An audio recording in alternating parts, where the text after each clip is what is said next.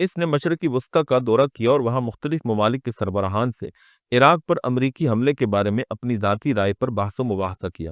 اسی سال اس نے صدام حسین کے وسیع تباہی پھیلانے والے ہتھیاروں یعنی ویپنز آف ماس ڈسٹرکشنز کے خلاف اپنی تشویش کا اظہار کیا۔ امریکی سینٹ میں خطاب کرتے ہوئے اس نے کہا کہ عراق کے تباہی پھیلانے والے ہتھیاروں سے خطرہ بہت قریب آ چکا ہے، ہم انتظار نہیں کر سکتے۔ اس نے ایک ٹی وی انٹرویو میں کہا کہ میں نے جنوری 2002 میں سعودی عرب، اردن اور شام کا دورہ کیا تھا۔ وہاں کے سربراہان سے میں نے کہا کہ یہ میری ذاتی رائے ہے کہ صدر بش عراق پر حملے کے لیے اپنا ذہن بنا چکے ہیں۔ یہ فیصلہ 9/11 کے فوراً بعد کیا جا چکا تھا۔ ناظرین گرامی، آپ نے یہودیوں کے طاقتور خاندانوں میں سے ایک بڑے خاندان راک فیلر خاندان کی روداد، ان کے عزائم، ان کے مختلف خاندان کے جو اراکین ہیں ان کی ذمہ داریاں اور دنیا کی عالمی معیشت، اقتصادیات، تجارت، سیاست، جنگ اور اسی طرح تعلیم، میڈیا، ہر قسم کی شعبہ جات کے اندر ان کا کنٹرول ہے، اور یہ کس طرح سے اپنی مرضی کا بیانیہ لوگوں کے ذہنوں میں بھر دیتے ہیں، جس سے آپ اندازہ کر سکتے ہیں کہ یہ لوگ کس قدر خطرناک اور کس قدر بھیانک نظریات رکھنے والے لوگ ہیں، جو پوری انسانیت کے دشمن ہیں۔